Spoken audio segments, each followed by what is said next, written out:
Hello there. Let's watch today the replay of the Open Finnish Match Race Nationals in 2024. And this time we're going to do it also with commentary.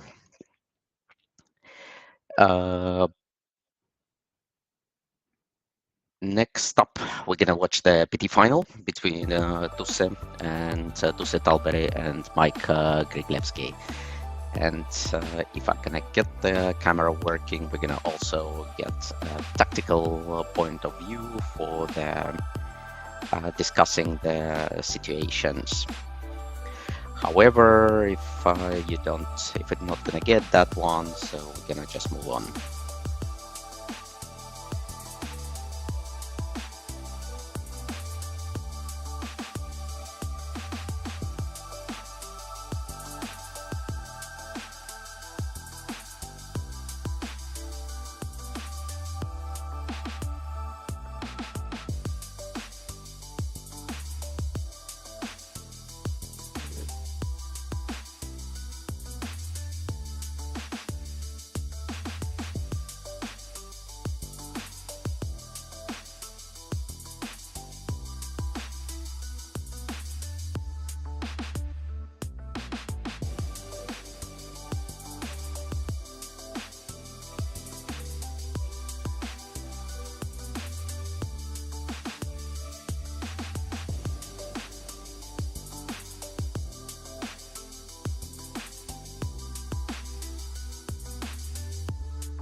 So, after a few technical problems now in my studio, we're back in my ad hoc studio. So we're back now, and we're gonna back with having also the view on the tactical view on the situation. So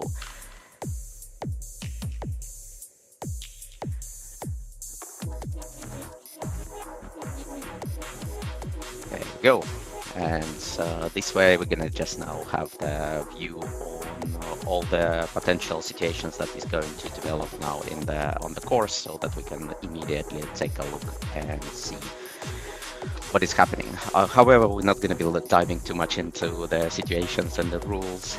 So for that one, you can always check the other watch parties that I have on the Patreon channel, and a lot of them are being reposted later on also on YouTube and on the Facebook. So yeah, go ahead and check really good different coaching materials. Okay, so moving on now to the next PT final. So the view would be from the point of view of the umpires, and we're gonna just really get as close as possible to the game. And there we go.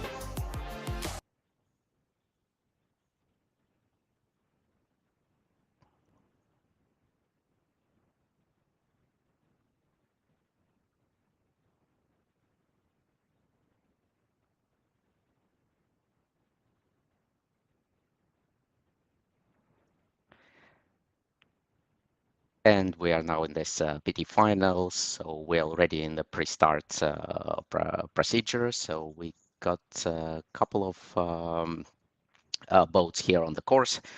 So there is a few, probably 3-4 minutes, about 3 minutes to the start. And as you can see, the wind is super light, so the two boats will be fighting for the best start. Now the boats are heading back here, so to the start. So you now have the view here from the umpire boat, and the yellow boat is trailing astern, and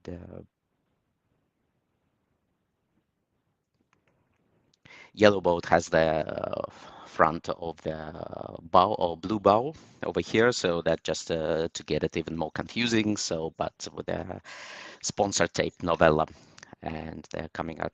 So now the blue boat is tacking the starboard, and once it's on the starboard, the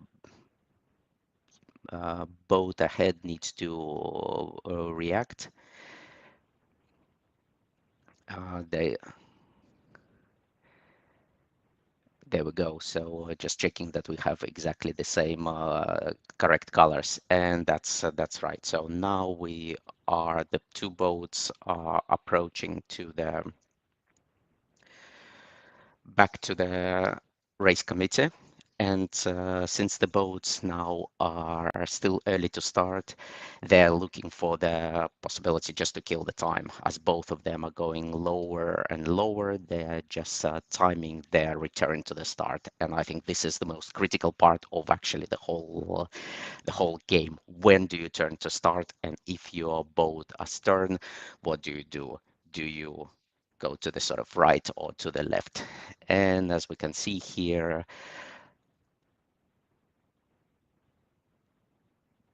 the blue boat is going. So now we are here next to the race committee boat. Two boats are going for the start. There is probably about like a minute or something to the start. The blue boat is in such position that is so close to windward, so they won't be able to have a put the boat down and accelerate. So they tack and go for the for a little kill of time. So there we go. Back to starboard. Yellow boat needs to react, tacks in time, and their goal is just to do the lee bow. So tack ahead.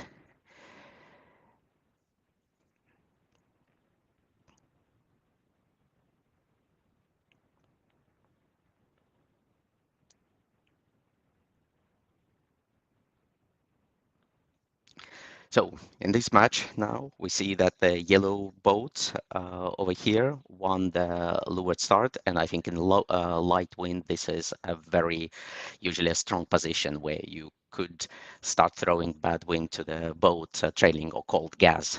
And at the same time, the blue boat is actually managed, and this is Tusse Talbere managed to get pretty good gap to the windward. So they are probably not affected to the wind, and they were able just to sail a little bit lower until they got left shift.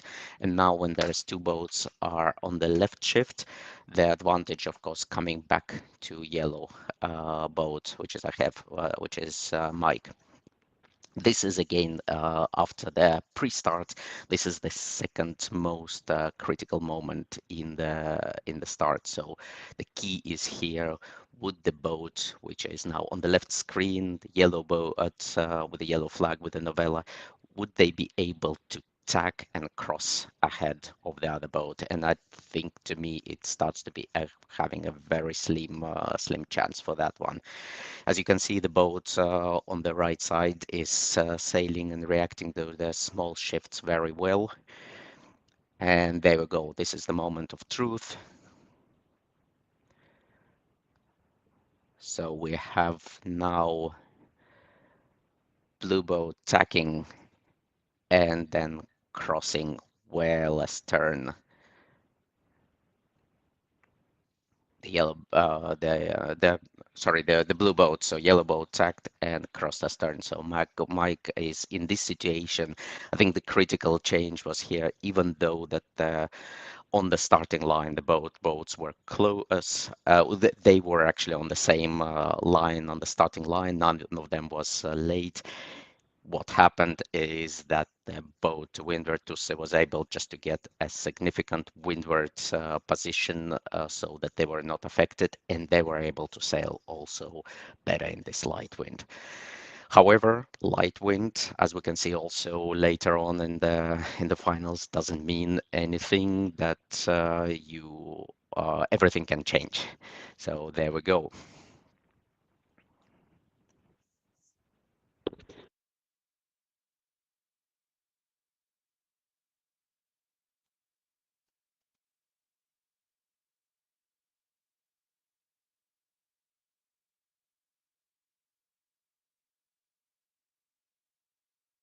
And since we are now in PT finals, so the PT finals was where the boats are fighting for the third place.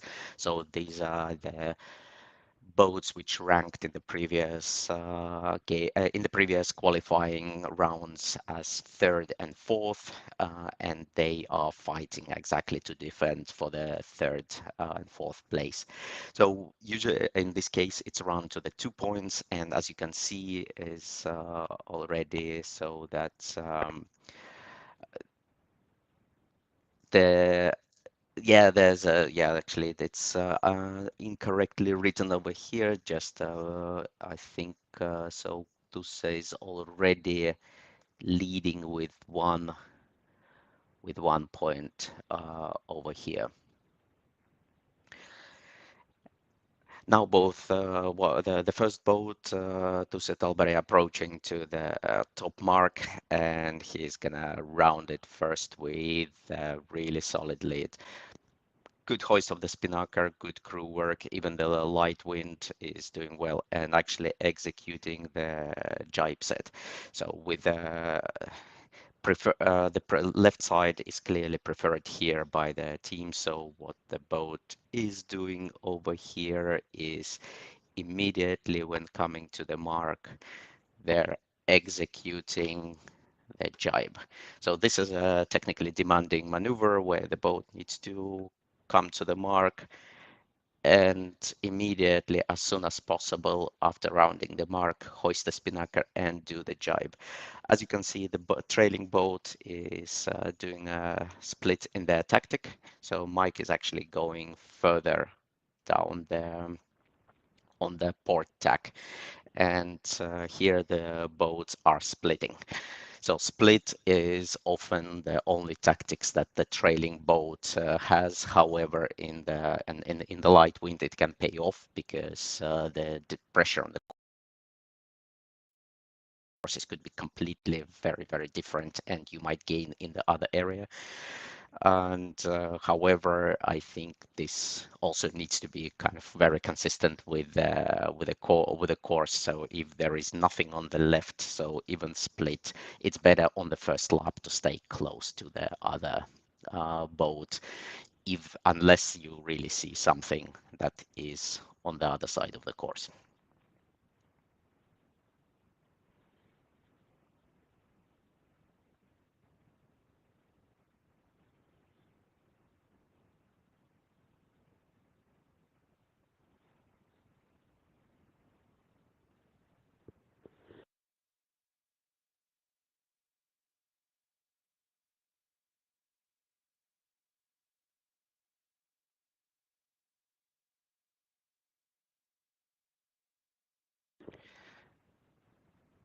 And now we're back to the replay of the Finnish Match Race Championship from 2024. And here we have the PT final with 2 points, where Tusse just jibed right now and going to the lured gate.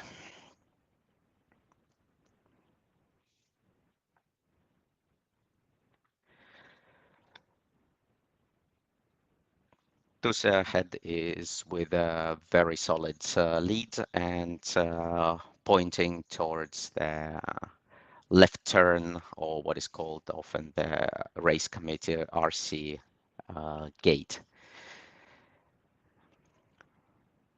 Solid work with the spinnaker drop and making a round, and I think playing a small shift, and I think they were possibly also over here. I think when the pressure difference across the course is not that significant, so unless there is really a big difference in the course, so it's also possible beneficial just to minimize the maneuver. Okay, here this is the footage exactly as you can see from the umpire boat. So that's usually this is a boat which is as close as possible, would stay quite close to the mark.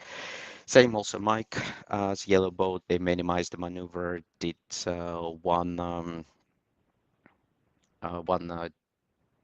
jibe and rounded the mark, rounded the pin end mark over here.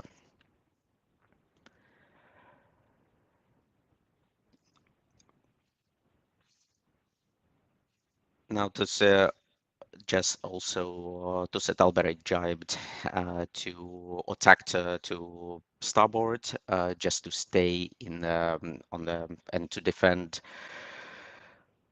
or stay in phase with the opponent, so not to allow to big split with such a big lead. So I think it is even just a little bit of loss over here, it doesn't really matter, so that it's better just to stay in phase with opponent and not to allow too big splits.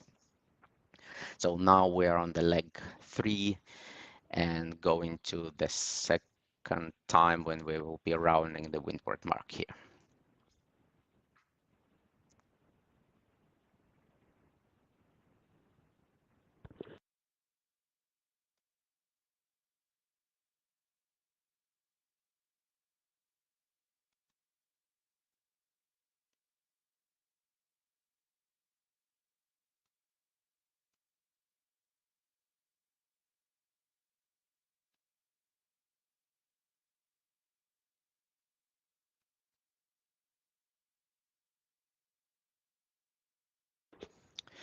Okay, so I think then we are now just really cut with these things, and so we'll watch the next up the final. So we'll have to cut to the final.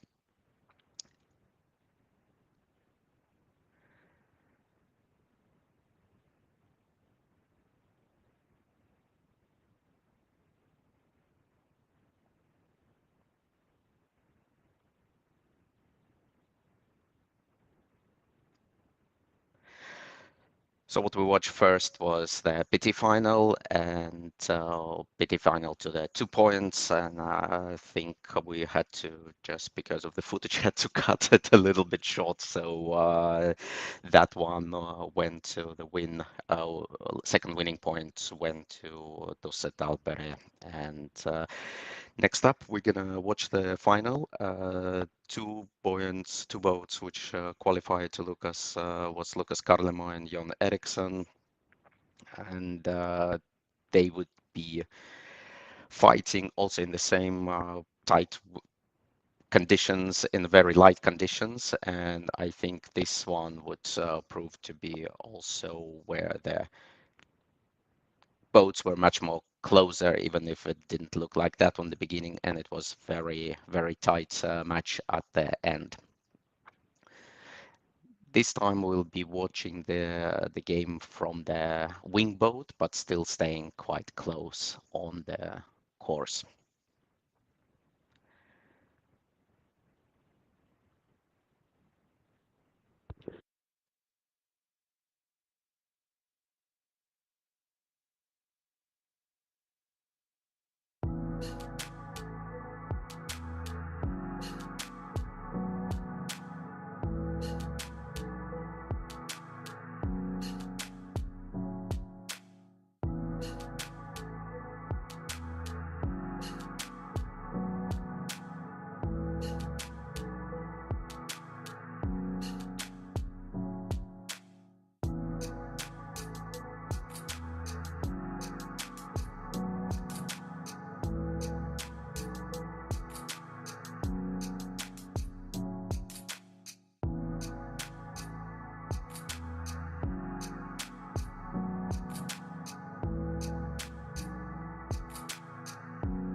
And we're going to get back now to the replay of the Open Finnish Match Race Championship from 2024.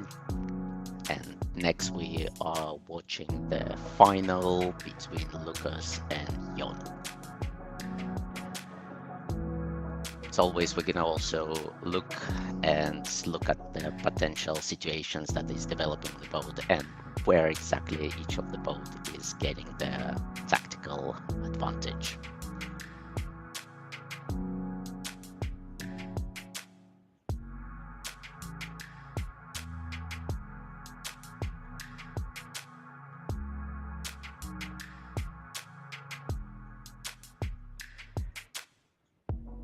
And we are now in the pre-start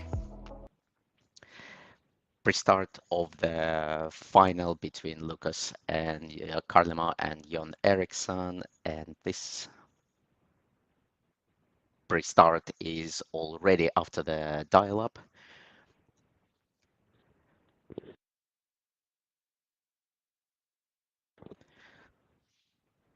We are watching now the boat from above the starting line,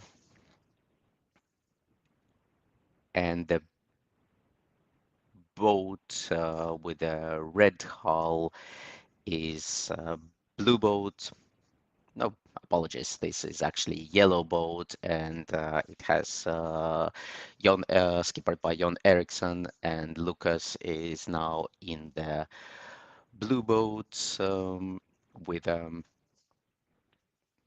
blue tape on the bow.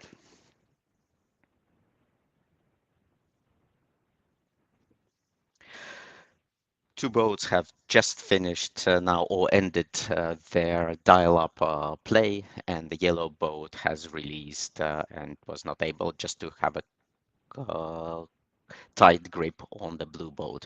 Both have just passed the race committee and heading downwind to the playground. We are following them from the position of this red boat. Yellow boat jibes to starboard and heading to the start pretty early, and blue boat is jibing inside. And blue boat wishes just to overrun and get the leading position. Blue boat is when having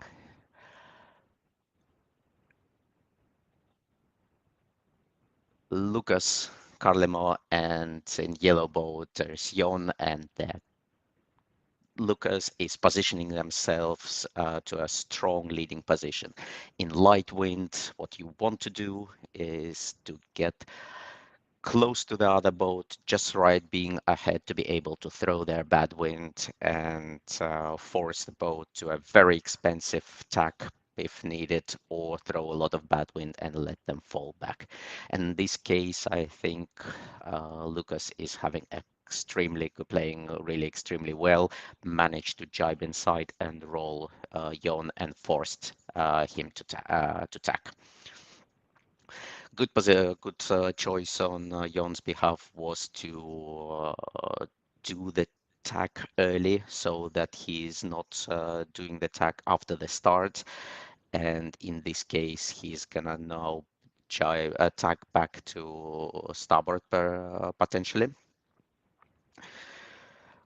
Lucas was not laying to the pin properly, so he uh, tags back, and now he's having both boats are cleared their start, and I think now Lucas will get again to the strong position of staying between the mark and the other boat. So they are now tacking, and Lucas is very having a solid lead in this light wind with a couple of 3-4 boat lengths ahead. These forces, throwing the bad wind forces Jon to tack again and go into the unfavorable side, and just to do two tacks which are expensive but staying in the clear wind. So I think that's also made a loss for Jon, but nevertheless he's able to sail in the clear wind. And as we see also on the petit, this could be also quite a strong position with you are going upwind with a separation and in the clear wind.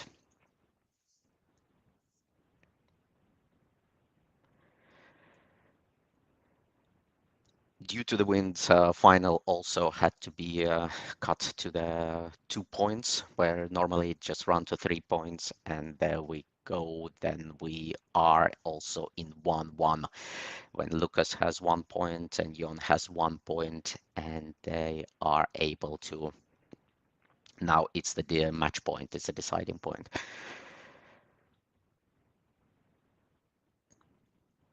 Now, two boats are actually, when the blue boat tagged, two boats are quite on the close cross. I think Jon was able just to gain a little bit, however, not enough to be able to reach reach Lucas on the by using the starboard advantage. So I think in this situation, this is a very again good example of Jon understanding what game he is playing. That he knows that he's not able to reach the other boat, so he tacks away and continues to sail in the keeps his clear wind and hopes to get the play when it's needed later on. Now, two boats are approaching the ley line to the mark. So as you can see, the course is pretty short due to the wind. And there we go. So this black dot over there is the mark, the windward mark.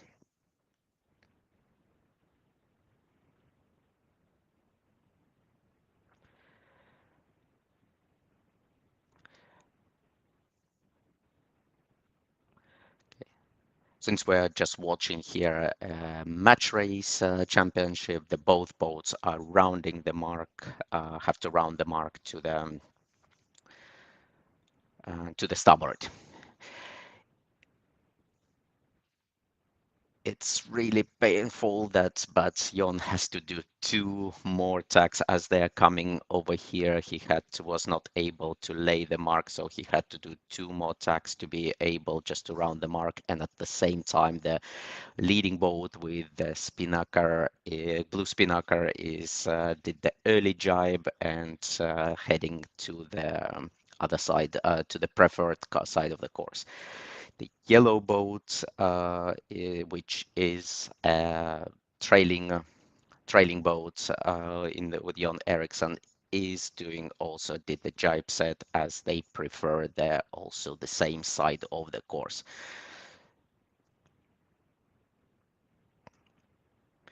This is also a very good also example of understanding at, uh, when to try to split and try the desperate attempt to just to go to another side, or when to try to stay in the preferred side of the course, even though that you are following the other boat.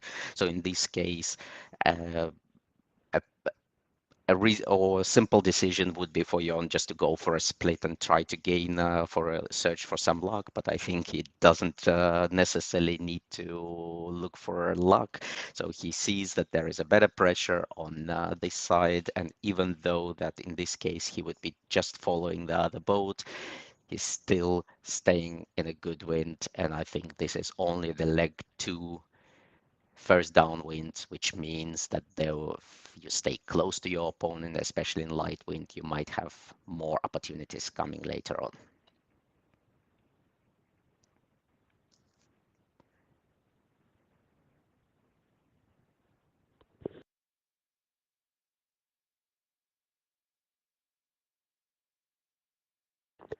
So we're watching now the final of the match race championship between Lucas and Jon.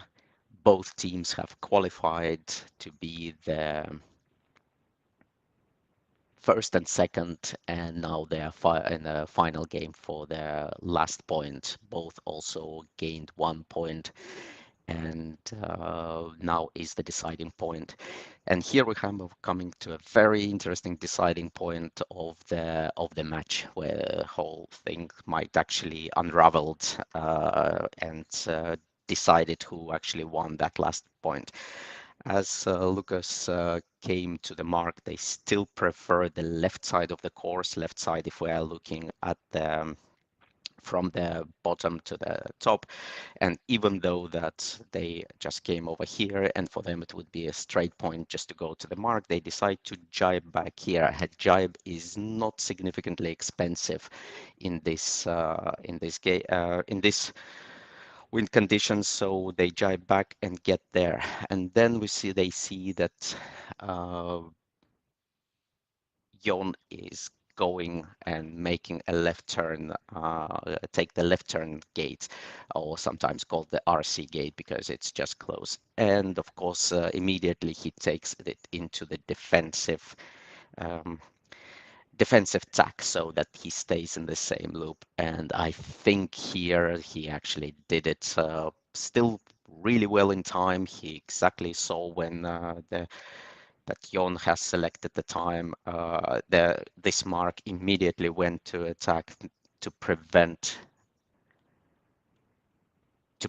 the separation. And in this situation, I think this is exactly the same situation that we were discussing, and how Emirates GBR won over the Canada in the final of the really tight, interesting race in SailGP in Sydney this year.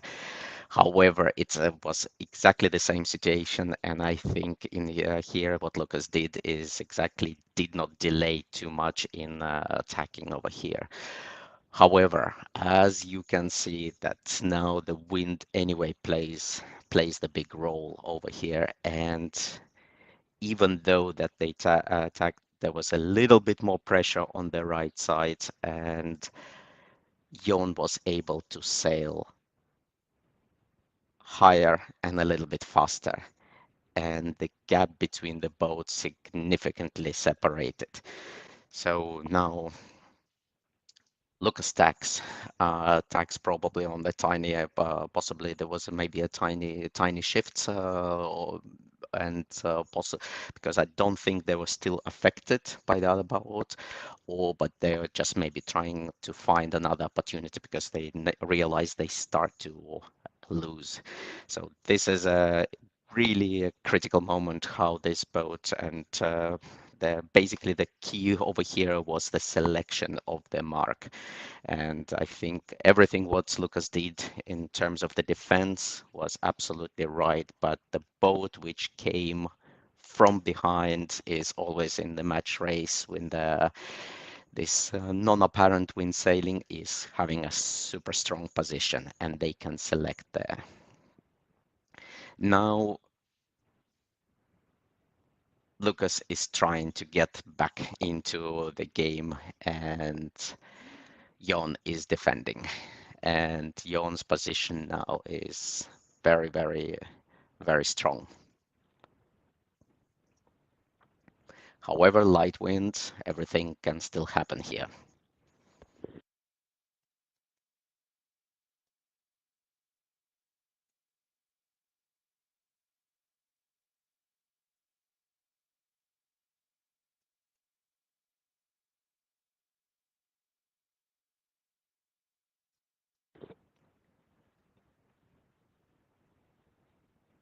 And we are now back to this rounding at the top mark.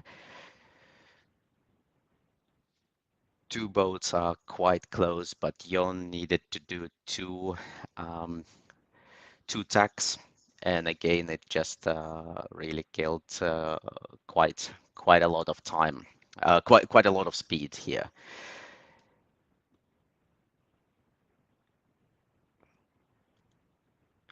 Jon is selecting just to go and continue on the port tack, and here go for early jibe, because basically in anticipation that he knows that the boat, trailing boat, will do the jibe. So they were already in the kind of preparatory situation, or preparing to go and jibe before. So now, and I think what happened is that Lucas came with a really good speed because he did not have to do two tacks. They gained a good speed and was able just to come and use that speed for a jibe. So now they are in a really strong, starting to roll this boat. However, Jon is in a very strong position. Okay, so we're now watching the really final. There's both boats on the leg to the downwind. And Jon was as the leeward boat and he was ahead, but the boat which came, Lucas as the boat which came as the windward boat, was able to roll them over, throw the bad wind, and gain another lead. And over here, it is a really fantastic move, a tiny move, but a really great move on Jon's boat, which actually positioned him for the next one. So again, he sees that as this boat trailing him, staying up, staying close and up doesn't really help them. And I think there was a, if we just go there and if you pay attention carefully, like he goes as after the Spinnaker collapse, he goes a little bit lower and takes these positions, positioning himself not for fight that he has already lost when they split here, but just for the next fight when the blue boat with the blue spinnaker will have to jibe. Having a clear wind, they're coming with a really good speed, and now the blue boat is in the downwind jail, and that's where we basically, when this boat is not able to jibe, and this type of positioning allowed this tiny reposition allowed Tion to be in the really lock Lucas into the downwind jail. Now, both jibe, even the that when Lucas would be able to jibe, he would be port, and Jon would be a starboard. However, there will be there was a distance between the boats, so for Lucas would be just to go back, and Jon immediately goes into the defensive mode. He is not using to attack Lucas with a starboard, but he is just rather continue and do a really fast and speedy jibe and head to the wind. Still, not everything is over in this final. As you can see, there was a number of the leads and two boats are crossing the gate mark, so which is so close to finish. So in this case, it's already the time is starting to be ticking, and two boats are getting a tiny puff. So Jon with a red spinnaker is heading close to the finish, and he is about to finish now. In this last desperate attempt, Lucas is jibing and then trying to basically separate. There's nothing he gains in leading there, and maybe he would get a little bit more speed, and no, was not able to clinch that victory, and that was how the final in the Finnish match race championship was won to by Jon. 2 points, the last point, match points, which went there and back. And before we go to the final, before we go to the award ceremony, I think it's really good just to appreciate there's a number of really small but critical decisions that was done in the slide win on Jon's boat, which actually really affected exactly how this game is played out.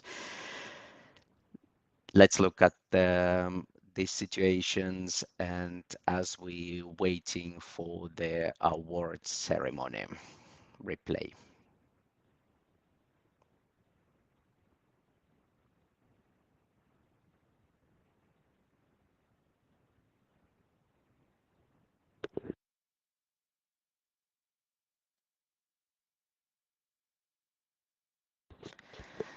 So as we're waiting now for the replay of the award ceremony, I think it is worth just to relive and appreciate the small things that was made and how this whole match is unfolded. And Lucas had a very strong start, and with when he got there, was able to throw the bad wind on Jon's boat several times in the pre-start and the last approach to start and on the first leg. And Jon is in this situation, had to take a really painful decision, but to do 2 quick tacks just to get into the really to lose a lot with the 2 tacks, but still to get in the separation and in the clear wind. After the attack, when Jon was very clearly that even though that he gained a little bit on his by sailing the boat really well in this clear wind, he still was not enough for being able to use the starboard advantage to reach to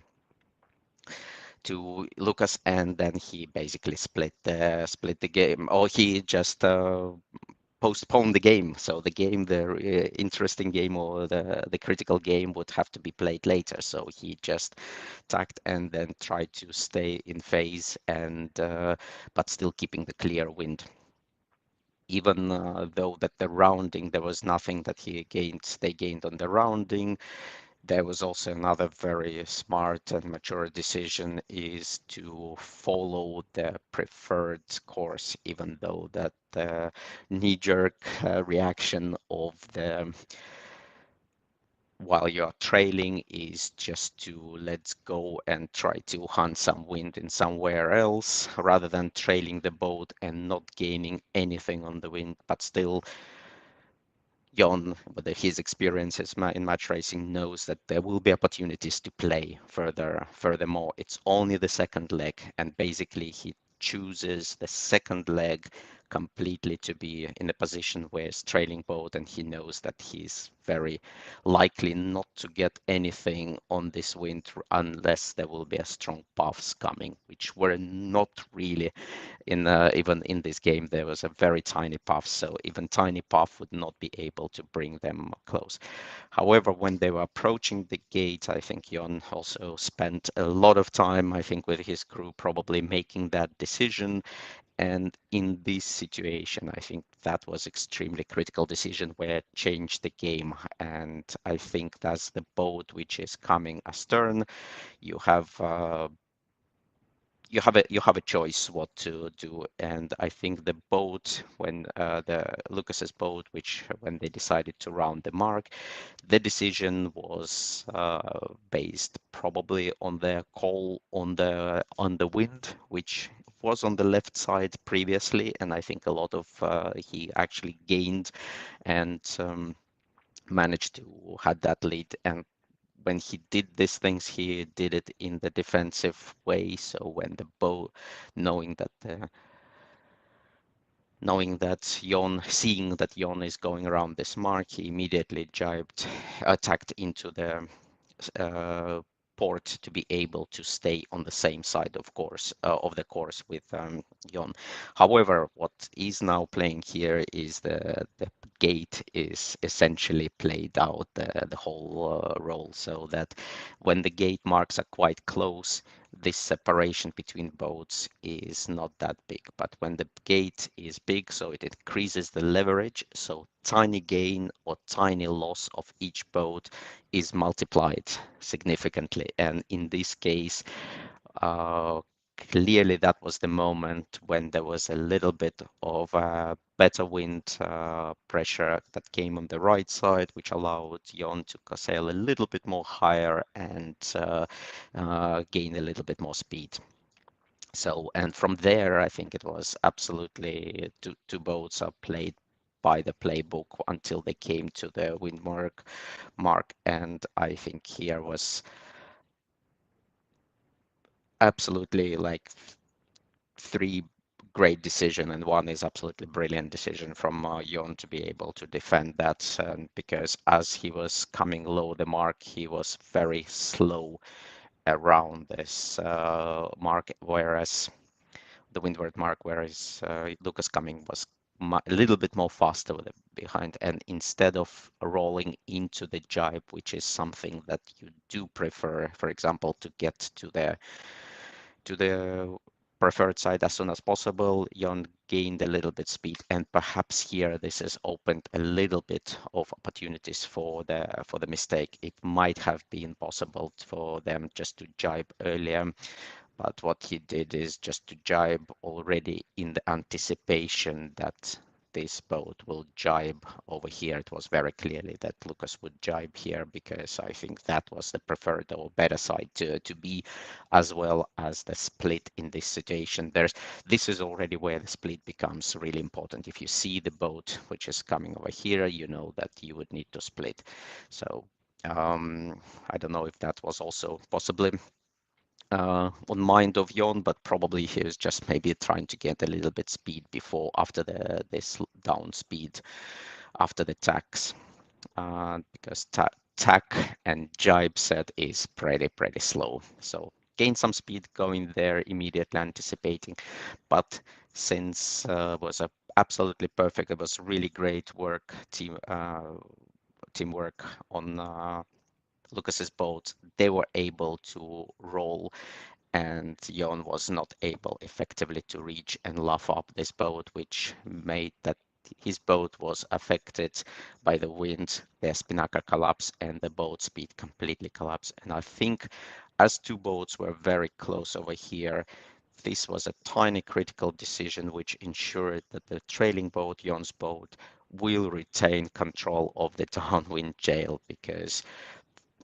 what he did is just as soon as he realized that he's not able to control and reach this boat anymore, he shifted a little bit on the lower lane and shifted the game to further on when this boat needs to jibe. And often by trailing this boat too close, you need to be you allow possibility for two boats to roll over and go down and effectively jibe and cross the boat. However, if you're a little bit lower, you are controlling the blue boat, in this case Lucas, from jibing to port. And then I think there was also a very good handling that the boat, after the collapse of the spinnaker, they were able very clearly, and this shift on the lower lane, they were able to get the control. They gained some speed, and from here they were already fully control. And I think the distance between the boats was so that there was already even not necessarily a downwind jail, but they were at the lead. Last attempt by Lucas was uh, to to jibe, and as they were of course putting themselves at risk while the boat is jibing, I think the distance was so that he would be able anyway to keep clear.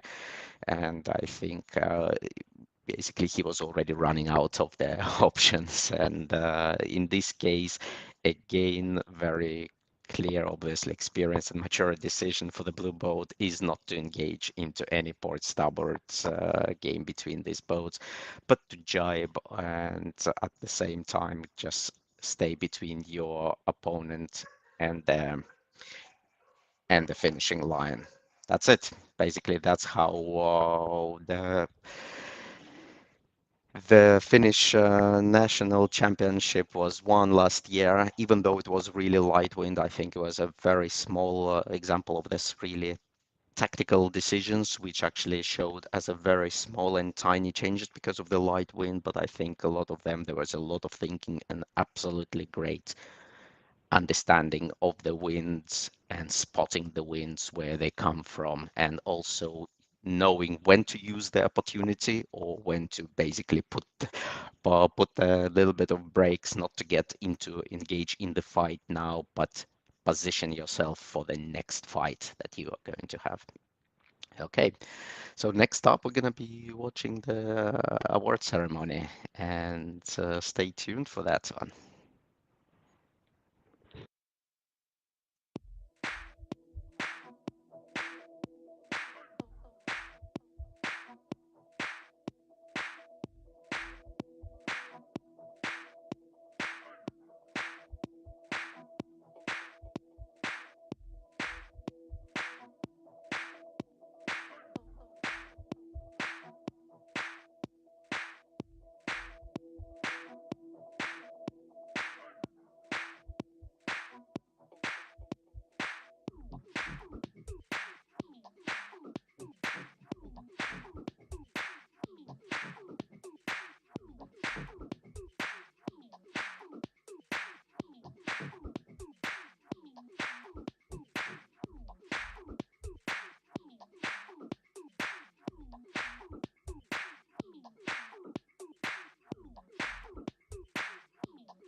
Okay, this is wraps up our replay of the Finnish match race championship at NJK from 2024, and now we're gonna go to the awards ceremony.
No, but I don't know which order to start, but maybe we start with the conditions.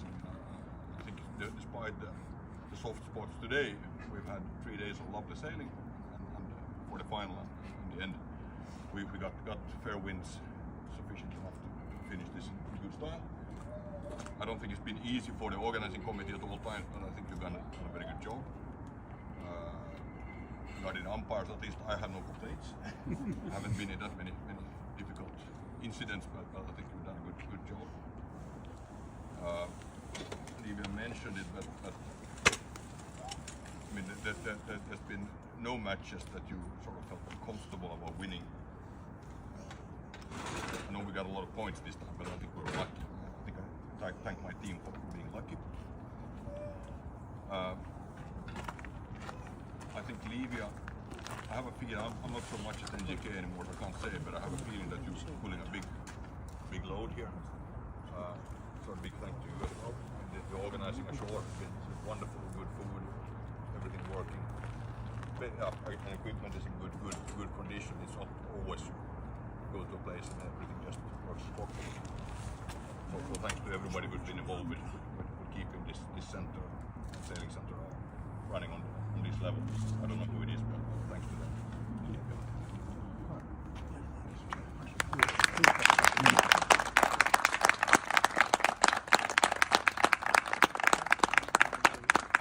And when we grow older, it's good that we have a lunch break and everything, so this is civilized. And we also decided that next time we would like to have printing fairness in A3.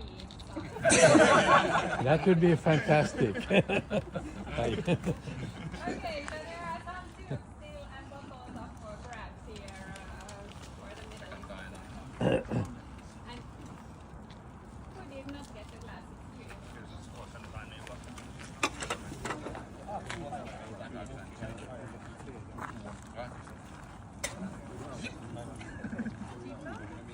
Livia's rikkali.